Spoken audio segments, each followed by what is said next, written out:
From when we got the property all the way to now, how much income, expenses, and how much we've made or how much we've lost. This is how you look at your service accommodation properties to ensure that it makes you money. Let's start thinking about that. Let's put a deadline on that as well, to say by this time of the year, we should have raised at least this amount of money to kind of get us going.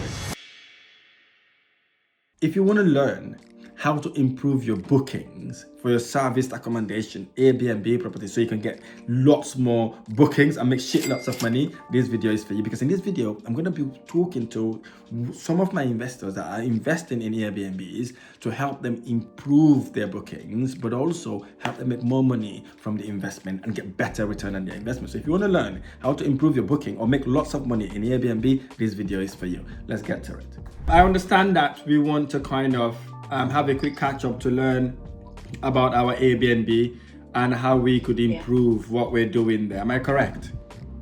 Yes. Right, okay. So tell me then where we are at and what's happening. So, maybe I'll take that. So where we are at the moment is that we've been having ups and downs mostly. And I think the last time we met with you, Rahim, last year when we had that filming done, you remember we talked about having like a very good month. Yeah, you did. And I think like basically that was like the last time we had like a really, really good month. Since then, it's been up and down. I mean, during winter, we kind of expected that. And has been like really helpful. He told us to like increase the length of stay and reduce the price, which worked a few times. But the main thing is that we haven't been like getting that much booking, and at the end of the day, we were just probably focusing on like getting the main rent, like just to keep the thing going. We even most of the time, probably sometimes like pay the rent out of our own capital because we don't make that much in a month. So we've been kind of spending our capital on like just to get things going, and we've actually put a lot of things in the property ourselves. So we don't know what's happening, and that has been quite frustrating because we want to get a second property because that is our aim for the year, is to get more properties. But at the same time, we are kind of worried and scared. We don't have like a lot left in that fund. And if we keep paying like from our own purse for the rent and the bills, I mean, we keep adding and adding to that from our own purse. We don't have that much money left to like get like a second Airbnb, like get the second property, and we are quite worried about that. I mean, we are keen on getting a second one, but all of these concerns are like there, and it's not been quite encouraging. It's been quite frustrating. I understand. So we're thinking of, okay, what next do we do? Like it's going to be a year that we started in like maybe 3 months time, because I think we got the property around July, August, but we officially started maybe around that September. And we've just been trying to do the evaluation ourselves, and it's not been great, to be honest. So we're thinking of, okay, what next do we do? Like, we just want to speak to you, like, okay, if at the end of a year, do we like switch focus to rent rather than rent to service accommodation? Or is there something that we've not been doing well? I mean, maybe Coventry itself is not like a really good Airbnb, place. Like we've been speaking to, and it's been really, really, really helpful. But we just want to speak to you as a mentor. Like, what can we do? Like, what next do we do? Is it still early? Because it's been nearly a year. Are we being impatient? Because we are not really seeing that much progress. Is what's been happening. Okay. So, anybody else have anything to say, or Temi has just explained everything? I think she's explained everything now. Everything, yeah. Okay, good. So, first of all, well done for sticking to it, right? To try to make it work, because some people will give up halfway. 2 months, 3 months, they just give up and they think it's not going to work. So, I've got a few questions I want to ask you just to see that what decision we will take going forward. So you said it's not been doing great. I assume it was doing okay. If you said it's not doing great, so. Well, maybe I should change it to okay because. Okay. So it is doing okay, right? No. It's not even doing okay at the moment, right? No, It's because not. even our time we can't even get the rate from booking. Okay. Yeah, because we have to pay. We have to add to whatever money we get in the month. Yeah, to subsidize the Of property. course. I get you. Exactly. We're not covering all. We are most of the month. We are not covering all our monthly bills. Talk less of making profit. We can't even. We don't even cover most of the bills. Okay. Like most of the month, fine. we don't cover the bill. Okay. So let me ask a question now. So have we done an analysis from when we got the property all the way to now? How much income, expenses, and how much we've made or how much we've lost? Have we done that? The last time we did that was, I think maybe it was in November or December, to be honest. It's been a while. Okay. But without doing like a formal analysis, we can, it's quite vivid, it's quite obvious. That yeah, because sometimes if we're looking at it in a monthly basis, we might not understand it. So what I like us to do with the other investors we do with, when they think that they're struggling, the first thing we need to do is to look at the figures. Because the figures will not lie. Okay. Right? We go on to booking.com, Airbnb, and all the other platforms where we've listed our property to look and see how much money we've made and how much money we have expensed. We look whether we're making profit or not as an overall, right? Because when it comes to service accommodation, you're not going to look at any 2 monthly basis or 3 monthly basis. You want to look at 6 monthly or a yearly basis. But for now, we've got more than 6 months, which is good for us to be able to look at the data. Okay, so what I like us to do is to do that first. That would help us with our decision. Okay, every other avenue, you look at everything. You look at all the expenses as well. You know how to pull that data on booking.com, right?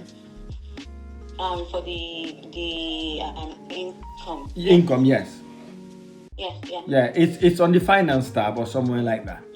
Yeah. You can go and I know how to. We do Good. know how to because we issued an invoice to one of our customers. So yeah. Okay, so around that you can select the month from when you start to now basically. You get all the bookings. You can get all the gross and all the net after booking.com taking all the expenses. Right? So you do the same thing for Airbnb if we had any bookings from there. And for anywhere you've got a booking. Okay. Right? And then we're gonna go to our bank statement also, look at all our expenses. Right? Including cleaning and everything. Okay. Right? We put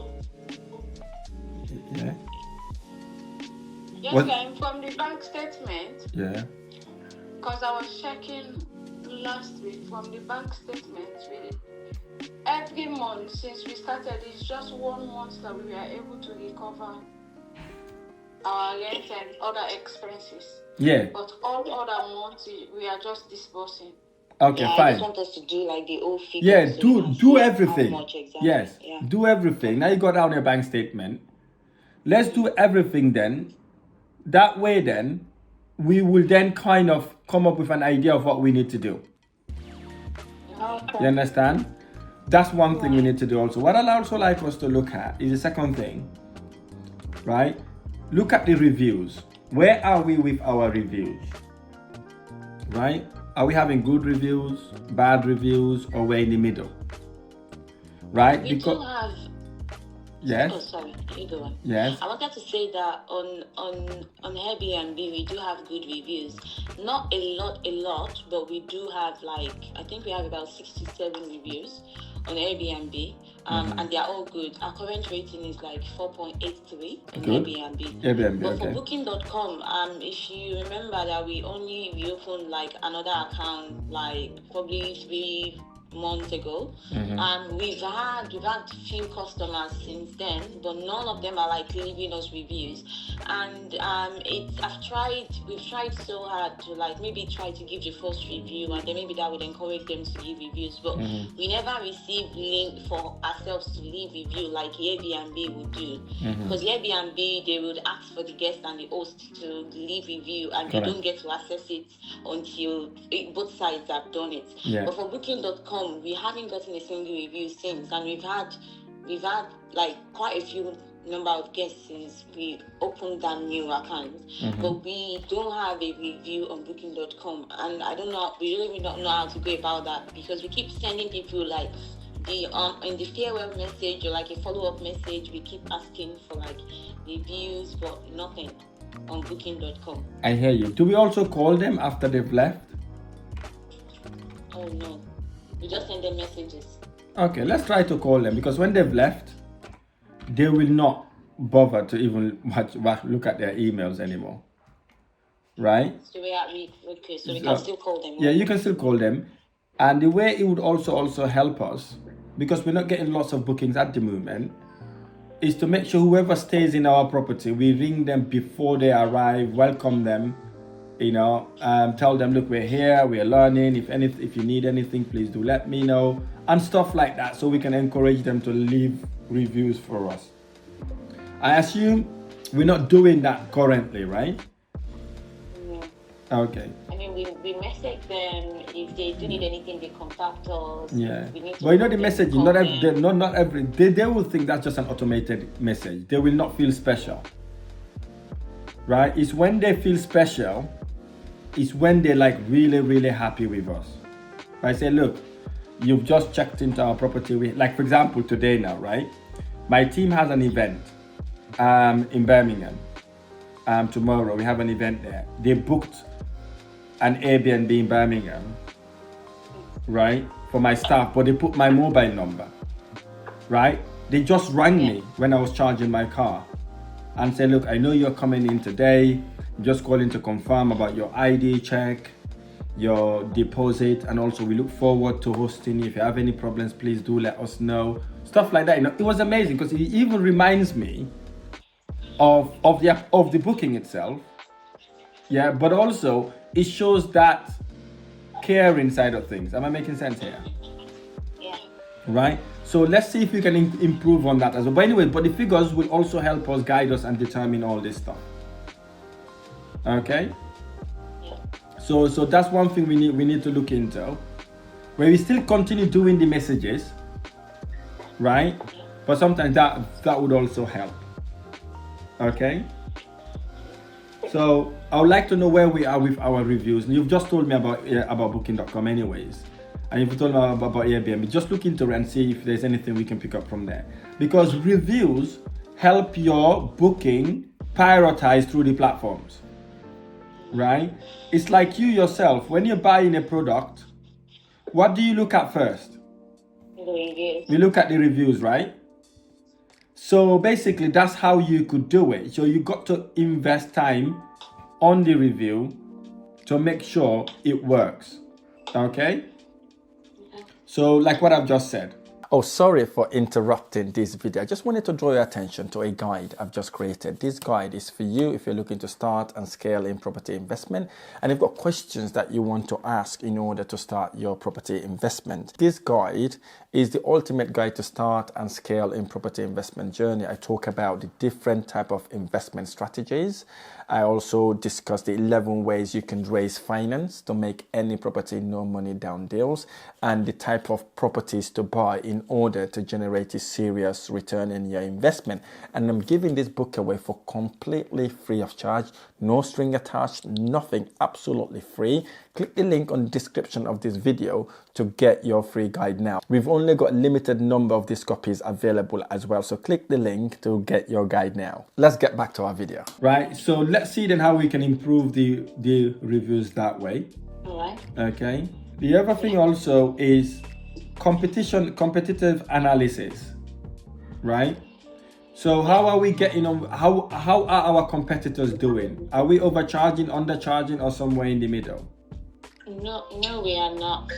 The only thing that pointed out is regarding, because he also did the analysis. It was very helpful. It helps analyze how our competitors are doing. We are not overcharging.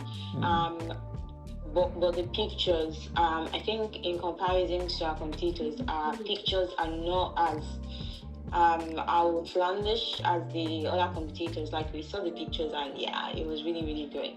Okay. So what suggested is that maybe we take those pictures from like a different angles, get someone like who is quite professional, and get like a very good pictures, because the pictures also matters when people are like looking through properties. It's what catches the eyes the most. True. So I think that was what Gavin pointed out like a couple of days ago regarding this.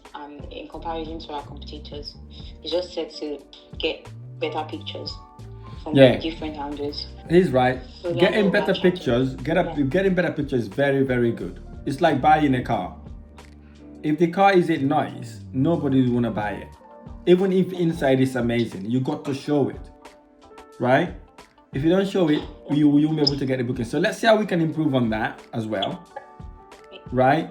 And then when it comes to the setting up, I'm talking about here, you still got the long days with discount, and then the weekend rate increased, and when there's an event, we increase all those rates. How have we done that as well?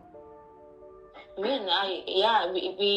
eventually had to put the weekend rate the same, because even initially the weekend rate was like a bit higher than the weekday rates, but then we've most of the bookings we've been having is like Mondays to Fridays, and then or maybe they check out like Saturday morning and that's it. And we've not been getting like a lot of or Friday morning.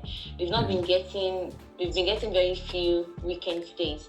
So we actually made it like a flat rate for both weekdays and weekend. And even after doing that, we've not been getting weekend stays still. It's mostly been weekdays.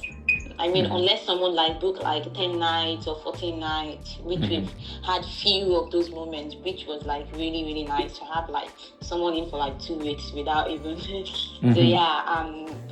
most of the times people just booking for like 5 days, and the weekends are just there, like no bookings most of the weekends. I get you. So we just made it flat rate, but it hasn't really improved much. Okay, I hear you.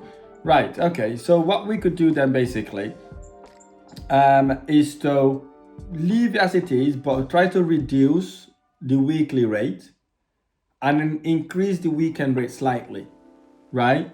To kind of incentivize people to wanting to book.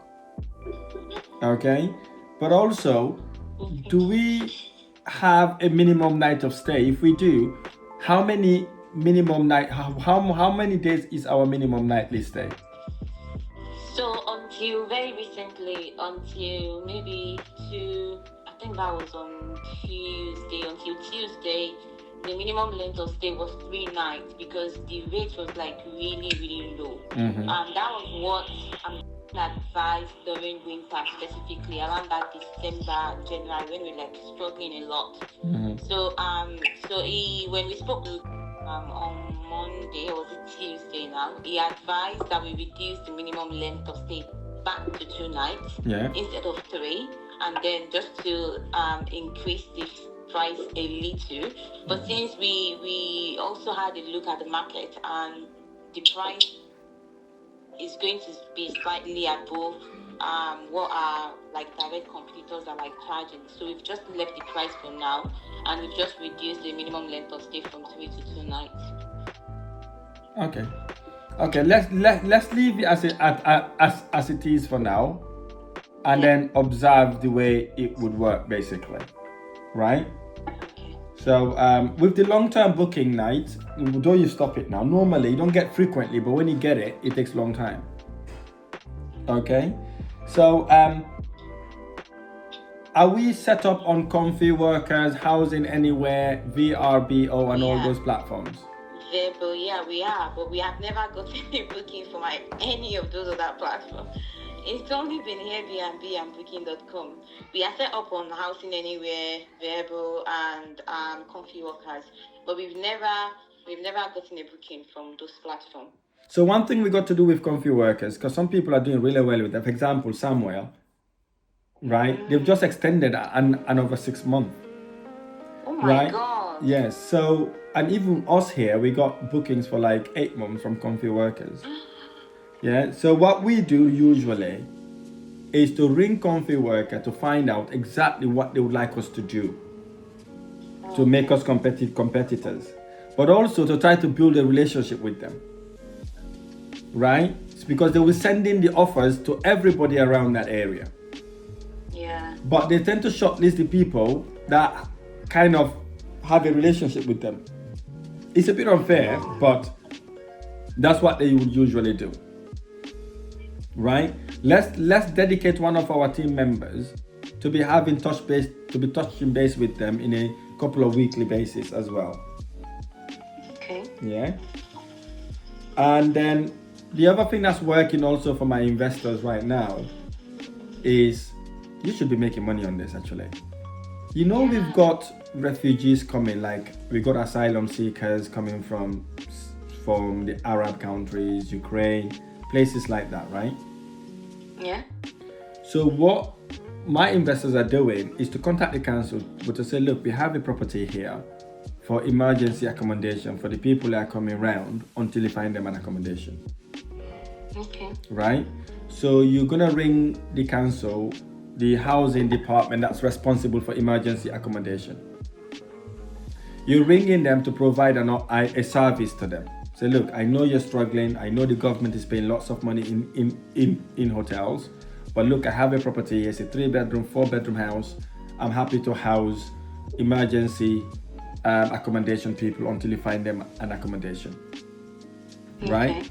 So currently, again, we have few investors that have council taking on the property for like 3 or 4 months. Right? So that is also another way we could increase our long-term bookings, but also build a relationship with the council.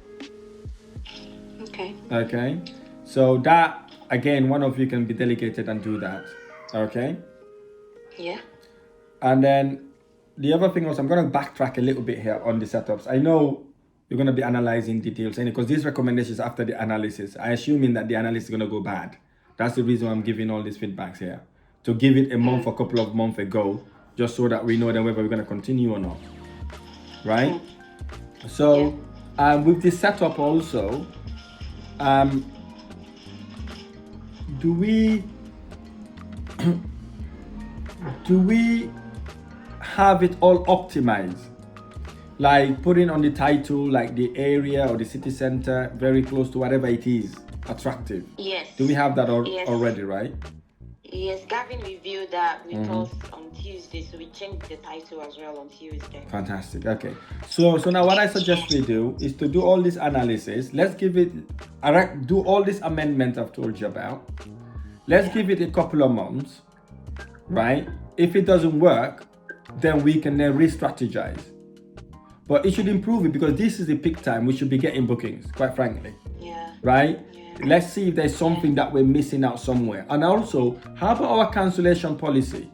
I mean, so with booking.com, it's flexible. It's mostly flexible for all of the standard, weekly, monthly. It's flexible. Good. We initially made it like 14 days, and then we had a non-refundable rate. But then we noticed, or rather noticed when it was like checking out with us, that the only rate visible to travelers that are trying to book like maybe the same days or like a couple of days ahead was just the non-refundable rate. So I spoke to booking.com about that on Wednesday, and they said the reason is that because our initial cancellation rate is like 14 days before arrival, they can cancel for free.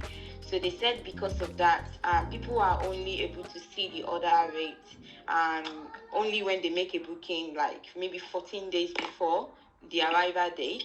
So we had to like reduce the date to like 3 days before arrival, just so that they'll be able to like see the property if people are making bookings like a few days before. So most of our rates, the standard, weekly, monthly, they are all flexible 3 days before arrival. But the non-refund is just the non-refundable that is not flexible. Okay, but we have done the amendments now, right? Yes, we made the amendment to just 3 days. Okay, so now I think after the analysis, if it's not as good, right? Let's go through these feedbacks here, and let's observe it for the next couple of months. Okay, and then how many bedroom was it again? 4. 4 bedroom. 4 bedroom. Fine. If it works, fantastic. If not, we're gonna do it as a minimo. Right? Minimo, we can, as a minimo, rent it as a room on a room by room as a HMO. Yes? That then will at least then makes us about £300 or £400 profit. Yeah, if we do it as a minimo. So what we could also do, instead of waiting for just one property to be working, I'm not sure, Temi mentioned that you want to switch to like HMO. Right? You can switch to rent to HMO even now whilst you're looking at that property. Right? Because when to rent to HMO, it gives you reassurance that you get your money every month, basically. Yeah, it's like a guaranteed rent. That was what we were thinking. Right? That one, if you're getting a £300 or £400, you get that every month. 200, you're getting that every month, it's guaranteed. So we can start thinking about diversifying the property portfolio. So in a way that then, if the essays are not performing well, we would have the HMO looking after them. Right? Imagine walking into a shop, right? They don't sell same product everywhere. So what they will do, they have different products. The one that are selling, right, literally makes up some of the revenue to help the ones that are not selling all the time. So it's the same thing then. Let's try to diversify to get HMO properties in a way that then, if the essays are not working during the downtime, the HMO properties are there to look after them. Yeah. Okay? But what I'd like us to do is to look into that after we've done these recommendations first and see if that's really something that would help us. Is that okay? Yes, thank you so much, Ryan. Okay. You're welcome. So basically, let's go and implement this stuff here, and then let's catch up again in about a month or 2 time. Keep me updated in the group about the performance, but we're still gonna go and look for properties. Okay, please don't get hesitation. Don't say, oh, this is not working. I want to wait for now. No, don't wait, because you might get the better one elsewhere. Right? Remember my first property flooded, right? I lost about 15, 20 or maybe £40,000 rather on it. Right? My. Yes, it flooded, my first ever property. Right? We had a storm, weather was bad, the pipe got frozen, and then it just exploded. After I've done it, 2 days after I've done the renovation works. Right? Oh dear. Yes.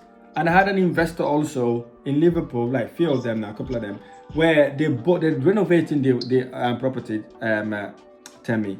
They literally bought all the materials only to walk in the next morning. Someone has come and stolen all of it. Yeah, 25 to 30,000 pounds, right? So they were all deflated, thinking it's not gonna work. They don't have the money anymore. But we were able to stay up onto that. For example, now yourself as well here. We had another investor that had the same problem. Oh, my Airbnb isn't getting the bookings I was expecting. They went through what I went through with them, what we just went through here today. They're doing really, really well, right? Samuel also was the same, right? So if we implement these things here, we monitor and review, we're likely to be in a better position. Okay. Right? It's not something that you just list and forget. Every couple of weeks, let's review and see what we're doing right, or what we need to improve on so that we could improve on. And it should change, right? And so what I advise us to do is to do those recommendations, keep looking for the property deals. And now, by the way, I'm hoping that we're okay now. We got to start saving to start buying the houses, right? That's what we got to start doing, because that's where you generate the wealth. Okay, let's start thinking about that. Let's put a deadline on that as well, to say by this time of the year, we should have raised at least this amount of money to kind of get us going. Okay? Thank Right. you, Rahim. Not a problem. Any other questions? Not from my hand. I don't know if the other ladies. Okay, not a problem at all. So keep me posted, and I wish you all best of luck. Thank you, Rahim. All right. Thank you very much. No problem. You're welcome. You're welcome. Cheers. Bye. Have a good Bye. day. You too. Bye. Bye. Bye. Thank you. Here you go. This is what you do. If you're struggling with your serviced accommodation, sometimes it's just paying a bit of attention to what's happening with your property, but also looking at what competitors are doing and try to make your property better. So I've given them these golden tips to go and improve their Airbnb. Obviously, their listing isn't great.